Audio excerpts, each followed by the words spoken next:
Did you put me in the back room or not? Oh, no, no, not yet. Oh, I did not. But hi, this is Zena Krogedal. I am your American Dream Maker. And I'm so excited to have our first guest here on our show, Tom Ginn. He is our G Force for today. And Tom, welcome to our show today. Thank you so much for being here. Will you tell us a little bit about yourself, please? Absolutely. I just want to say I'm thankful and grateful to get to know you, be your very first. So I'm honored and excited for you at the same time. And so a little bit about myself. I live here in Wisconsin, near Madison, Wisconsin, in a community called Oconomowoc. It's known as the Hamptons of the Midwest. We live in lake country, so I'm blessed to be surrounded by about 15 lakes, no matter which direction I go. So it's a beautiful community to live in. Originally from California, born and raised in the San Francisco Bay Area. And a little bit about my professional career. I was in the financial services industry for nearly 30 years, had my own insurance and securities agency, mortgage agency for that period of time. Love helping people win with money. So we're talking a little bit about your theme, Dream Makers. So it's always been my objective. The things I do in my businesses is help improve people's lives. And today I've transitioned and never changed that purpose in my life about helping people. But I just find companies and products and services that dramatically will improve people's lives, either financially or in the area of health. So that's sort of my mission. And I want to give thanks to Ken Walls. Kudos to him for creating the Grow Live Academy. I've been live streaming for almost 3 years now. My first program is G Force. G is for gratitude. It's a principle I use in my coaching. I teach these principles out of this book. So we take gratitude for granted. It is very powerful what it does for us on our personal side, spiritually, physically, everything. Is get this book, Gratitude Works by Robert A. Emmons. I've been teaching these principles ever since I was introduced to this about 5 years ago. It's changed my life in a very significant way, having the appropriate mindset to deal with what goes on in our lives on a day-to-day period of time. So I hope that's filling in the blanks for you there, Zena. So Yeah, that's gosh, that's quite a lot of experience that you've had for sure, and that sounds fantastic. Now, Tom, I also understand you are also a veteran. Is that correct? that is correct. I was served in the Army Reserves during the Vietnam era and served our country in that capacity. Yes, thank you. Well, I want to give you a very personal thank you because without your service in Vietnam, I would not be here today. I'm Vietnamese, and so personal thank you to you. And I am so glad that you are my first guest on this show because that's just awesome. So how can you maybe just a little bit here, can you also maybe tell me how, or tell us how your experiences, all those things that you have done in the past are just pretty remarkable, pretty amazing. So I know you've got a wealth of knowledge that I'd love, for you to share with us some of it. But I also want to, kind of tail back. I know with veterans, my experience has been that there's lessons learned even as you've served our country. And I know Vietnam was not, there is nothing easy about Vietnam whatsoever. So can you maybe tie in a little bit about maybe some lessons learned and how that has helped you in your life as time has gone on? Yeah, I'd be glad to. I'll sort of a backstep a little bit to get into this gratitude a little bit more. Is I was introduced to Think and Grow Rich, Napoleon Hill's book in 1983 by when I was in the financial service industry. And it was the principles that have changed everything in my life is understanding how we think and how to operate from that position. So to answer your question is what did I come away with the military? just affirming how great our country is, being grateful that we have a constitution that allows us to be able to exercise our gifts and our attitudes and our beliefs freely without worry. So I'm so grateful for that opportunity to serve and protect and defend what I call the greatest document ever written for organizing a societies, our Constitution. So I don't take that lightly. I swore the oath. I've never given up on that oath ever since day one. I still serve in that capacity to protect and defend our Constitution. So I'm so grateful for what that experience gave me. From the time I put my hand up and swore in to basic training in AIT, and the many times I thought I was going to be activated to go overseas, which I never did. And I'm grateful for those that served in that capacity more than I can express, because they sacrificed a whole lot more in themselves, and many times giving up the ultimate sacrifice. So we owe everything to those that have made that commitment, even today, to protect our Constitution, what we're doing. So hopefully that gives you a little bit of idea about my convictions and my belief systems. Yeah, thank you so much for sharing that. That was very, just very deep and heartfelt. And I'm so glad that you are here. And you obviously have a great purpose, and you've been very impactful on many people's lives, as I can tell, I can hear, and just hearing your experience and your passion to share, and just it's very infectious. So thank you once again. So yes, can you also go ahead and elaborate a little bit more? Attitude of gratitude, being grateful and thankful. How does that really transform your life? Just having that little shift. Well, first of all, if we understand that our minds can only hold one thought at one time, we can't hold a positive and a negative thought at the same time. So no matter what's going on in our lives, whether difficulties, disappointments, whatever, there's good in everything. If you just go to that point of the good and be grateful for this very moment. I believe this moment we got right now is the most important moment in my life, and I don't take it for granted, because I'm not guaranteed anything tomorrow or the next 10 seconds from now. I don't want to freak anybody out, but there's no guarantees that something couldn't happen to me while we're talking. So I'm very grateful for this moment, and that's what I've built everything around my life. It's changed everything when I've gone to a deeper sense of gratitude. It works on you spiritually, it works on physically, and just go to a place of gratitude in the time of difficulty and see how you feel. It changes everything. It changes your focus and your perception. So, and that's why I always refer to this book. A lot of science behind this book. It's a pretty profound workbook. It really takes us to a different level. We take gratitude for granted, like many things, just like breathing. After a while, we just arbitrarily say things out of habit, and people say, "How you doing?" Say, "I'm doing great today." Are we really? Or when we say thank you, are we really going to a place of gratitude? And I always like using this example, is that gratitude goes beyond just what you say in the moment, but where does gratitude really, how deep is it?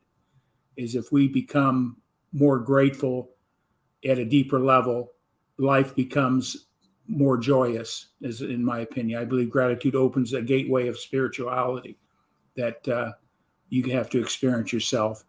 But I always like to use this example, if you don't mind me sharing. So we go to the coffee shop, right? Mm-hmm. And we step up the counter, we order coffee or a latte or whatever our favorite drink is when we go to a coffee shop, and the barista brings back a drink and we say thank you, and that's generally what we do. But if you really take it to a deeper level in everything that we do, you got to be grateful for the fact that you have a barista there. What did that person have to do to get there to serve you? Had to get up early in the morning, had to get the kids off to, fed and taken care of, getting the husband out the door, all those things, traveling through snow or whatever the case may be in traffic. Do we really think that deep?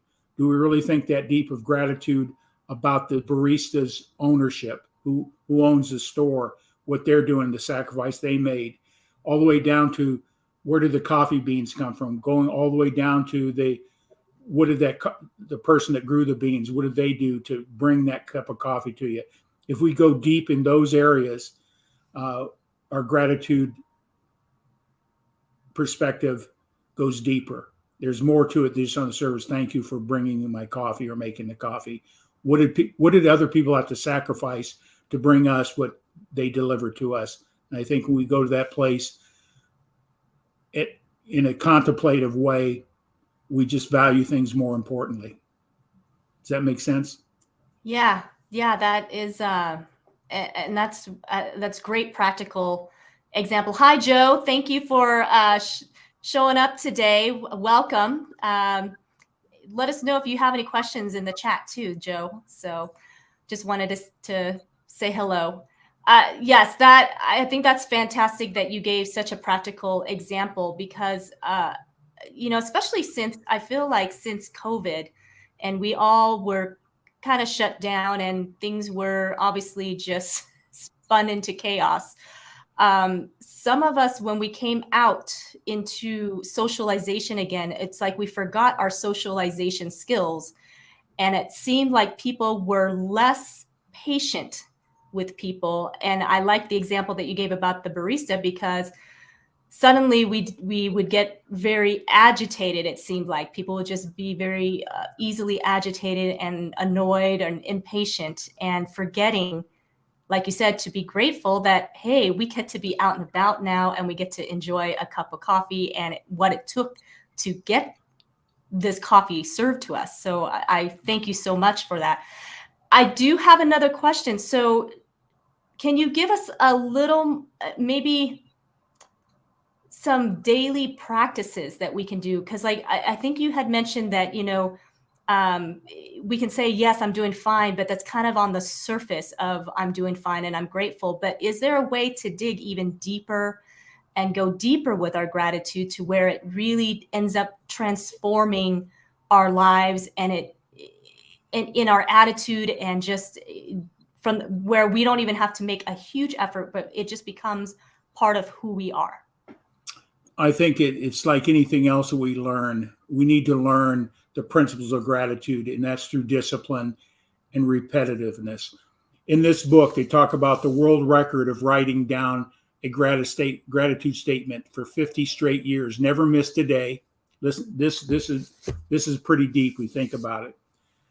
For 50 straight days, wrote something they were grateful about. Never replicated or duplicated a gratitude statement, but they always tied it with a why.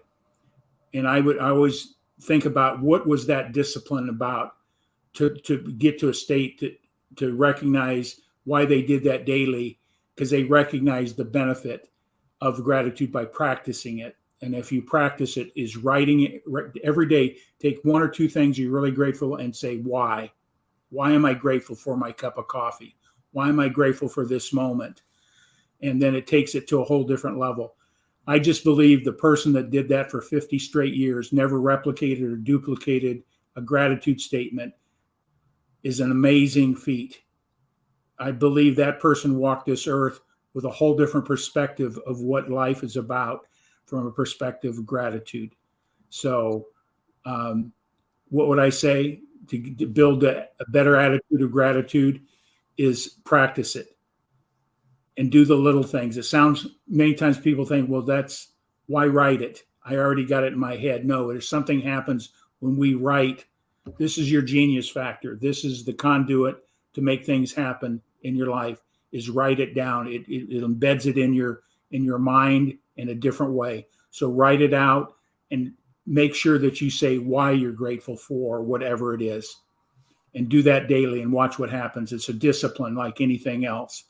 You can't get better at anything until you make a commitment to do something over and over again. And then it becomes habitual. It becomes part of your life. And I have gratitude statements all around me all day long. So I'm always reading what I'm grateful for, my overall mission statement as well, why I'm so grateful. I'm so grateful to be here today to serve to serve and make somebody else's life better. So I'm grateful for that. Thank you. I'm grateful for you being here as well and sharing your knowledge and your wisdom in all of this.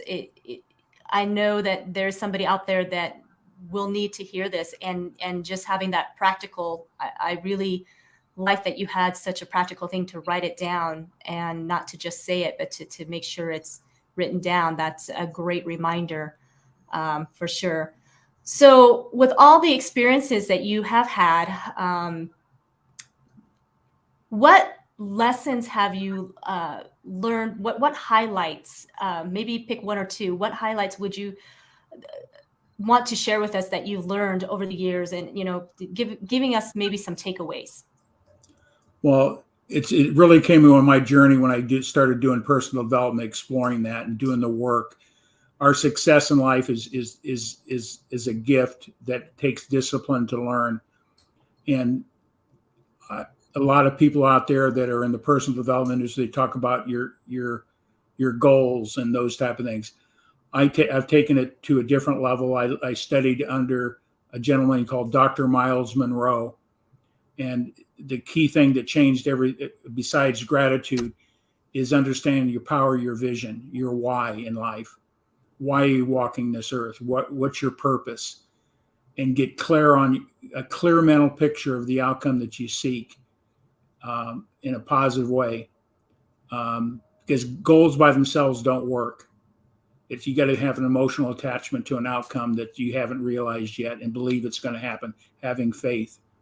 And so that's a principle I learned from Dr. Miles Monroe. You could Google him on YouTube channel or whatever the case is and listen to his talk about the power of vision. And he's written a book on it as well. It's pretty powerful. We hear it all the time, what's your why? But he paints it in a way that it resonates at a deep emotional level. That's where things change in our lives, when we have an emotional attachment to it. So that comes from being around mentors and people that have lived it, walked it, and do it. That's sort of been my motto, is finding those people that are doing it and then just do what they do. And it's amazing the types of results you get. So number one, know why you're here. I'm a big Simon Sinek guy. Your why is more than important than what you do and how you do it. Why do you do what you do? Not just in your avocation or your business, but everything in life.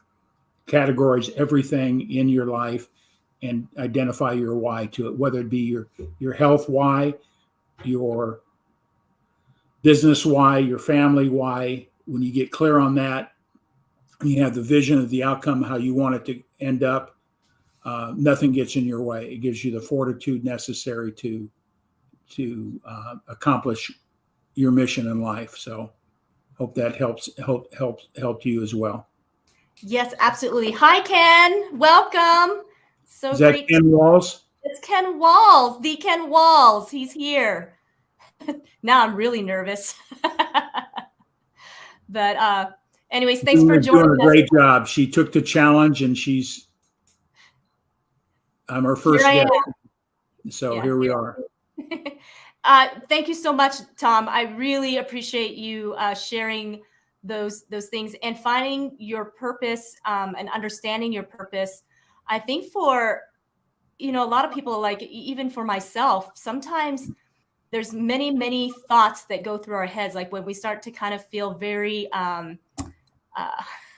creative, or we're in a transition of our life, and there's all sorts of ideas pop in, and all these things that we want to do and be. Like I always tell people, I'm still trying to figure out what I want to be when I grow up.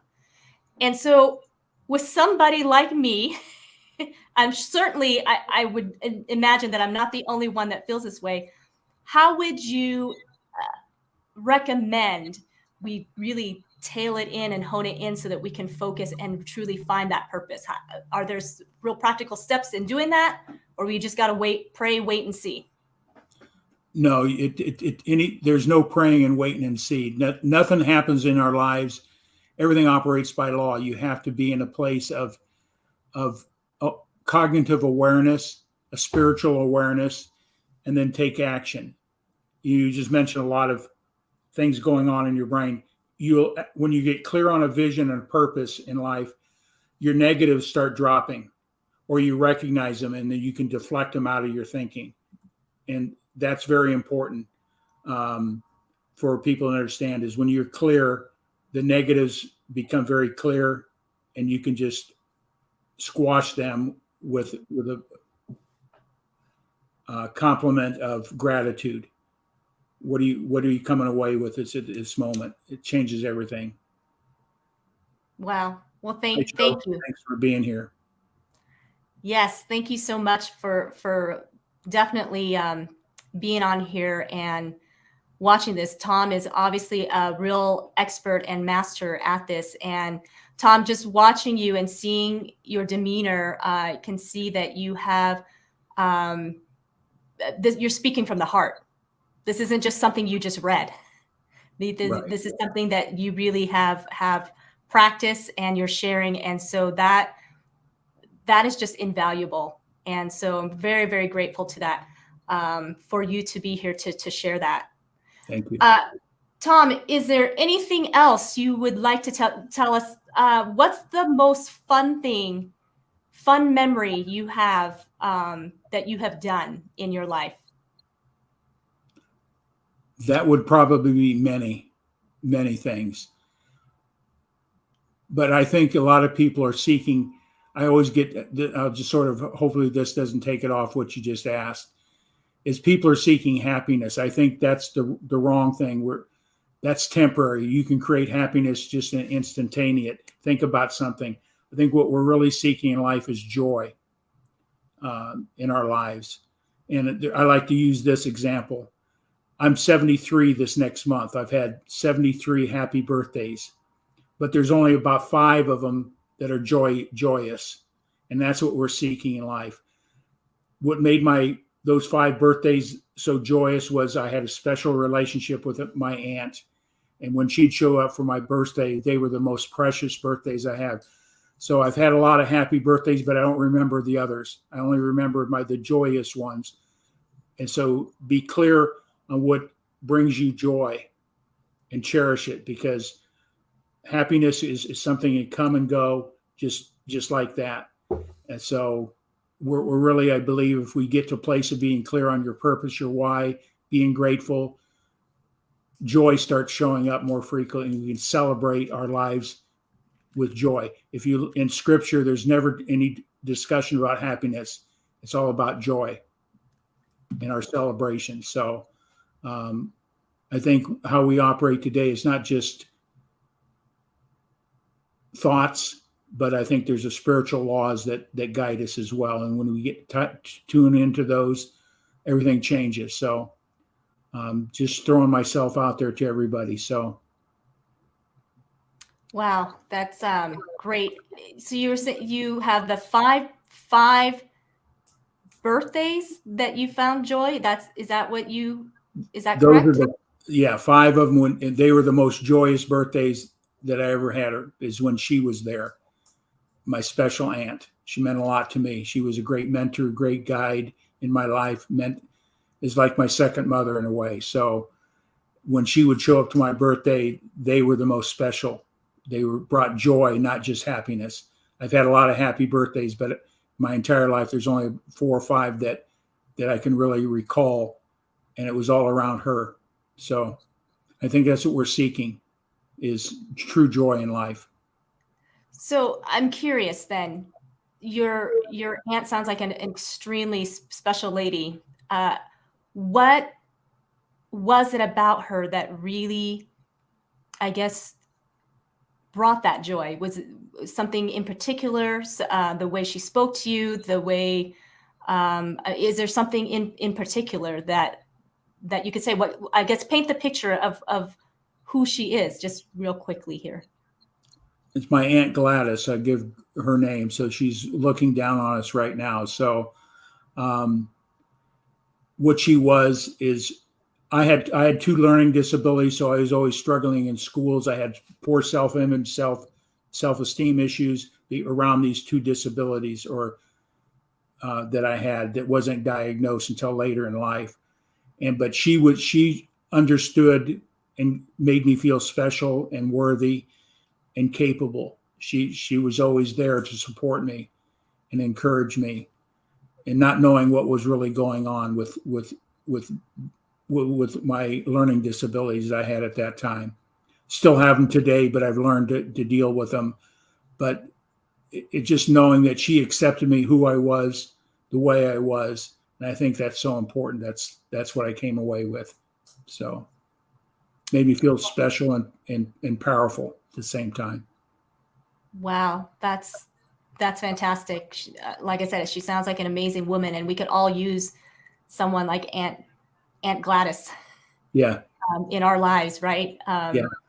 And so, and that part of the vision of American Dream Makers group that I have here in the show is that I wanted it to be a place where we could, inspire and help influence the world, and just to be transformed and to do it together, to share those ideas and that sort of thing. So I want to ask you, how do you make the American dream a reality for others? How do I make that happen? Number one, I live my own dream. I want to be the inspiration. That's if he's doing it, I can do it as well. So I learned to be as authentic as I can and don't hold back and just let my excitement and enthusiasm show. So that's how you make dreams. That's how you can make a difference in the world, is share your gifts. Don't hold them back. Be excited, enthused about what you do and why you do what you do. So. Well, thank you so much. How would someone get a hold of you if they would like to have more nuggets of wisdom from Tom Ginn? Well, they can go to my Facebook and they can message me there, Tom Ginn. You can find me there. I can, if you'd like, I can put my email out there as well. If you want me to put it in the chat and you can copy and paste it out there. Yeah, that would be great. Appreciate that. Tom, you are an amazing person. I just want to say I'm so grateful and thankful that you were my first guest on this show. And like I said, I feel like it's a little full circle for myself, coming from Vietnam, and my family immigrated in 1975. And thank you so much for serving with all of your heart, and the sacrifices that you made while you were there and when you came home. And then you didn't let those things bring you down, but you overcame many of the obstacles that, many veterans. So I'd like to have you on here another time, and, maybe we can chat a little bit more about maybe some of the experiences that you may have had, and how maybe other veterans, might be able to overcome, because I know a lot of veterans coming from the Vietnam War that have just really, really struggled trying to get back, getting that mindset and getting back on their feet and stuff. And so anyways, if you are open to that, I'd love to have you back at another time. And you guys definitely get a hold of Tom Ginn. He is amazing, and he has helped so many people, hundreds of people, right, Tom? Thousands? Yeah. Are you in the thousands? If I would take my entire avocation, my business career, probably thousands of people I've made a difference. It's countless. So when you've done something, I'll just share this with you, is go out into the world with your gift and and just put it out there. You never know who you're going to impact and make a difference in their lives. When I was in the financial service industry, I don't know how many hundreds of people or thousands of people that my company and myself changed people's lives financially by giving the foundation of what it takes to win in the traditional way financially, building the right relationship with money and those type of things. One of the greatest gifts I've ever had was here about 2 years ago. I get an email. It was first of all started with a Facebook chat saying, I've been trying to find you for 15 years and I found you. I'd like to have a conversation with you. So we hooked up, got on the phone, And he says, Tom, it was because of you. You changed my life. You changed my family's life forever. And that's the greatest compliment you have, when you go out and it comes back to you in that way. Because as I said, if it wasn't for you giving me the guidance and setting a foundation, I don't know where I'd be financially today. So that's the greatest compliment or the greatest gift you have, when people seek you out and let you know through gratitude that you made a difference in their lives. So that made a big impact on me in understanding the power of gratitude. Go out and share your gratitude with other people. Let people know that they've impacted you, and whatever it is they do. And that goes a long way. We need to hear that we're just not taken for granted. So, and our gifts are out there working, and that was a great blessing. That brought joy to me. So I'll never forget that. Reach out. So that comes from a principle of gratitude. He sought it out. He recognized it, and he went out and wanted to share back to me the difference I made in him and his family's life financially. So, goes back to gratitude. Gratitude is power. Yes. Gratitude powers our potential when we really get down to it. So awesome. You guys, Tom Ginn, I just want to give you a hand. Well, I want to give you a hand. Me being your first guest, that's setting up. I hope I meet your expectation, but congratulations taking the step to get out here, take the challenge, start streaming, getting out there. You're going to make a difference in people's lives. So don't hold back. Just put it out there. Be clear on what you want to do with this. Yeah. Gratitude is power. And that is an amazing thing to hold close to our hearts, for sure. Yeah. Yeah. Thank you so much for being here. Again, I know you're a very, very busy guy, and I thank you so much for being my first guest. And and when I have you back again, it's going to be even better. So because I'll be even better, and I'll have anyways, I'm so grateful for this opportunity. Thank you, everybody who showed up today. Really appreciate you guys, and absolutely get a hold of Tom Ginn. He is on Facebook. He's on social media. He's a fantastic guy. So bye-bye for now, and we'll see you next time. All right. Thank you, everybody, for jumping on. Share. Right.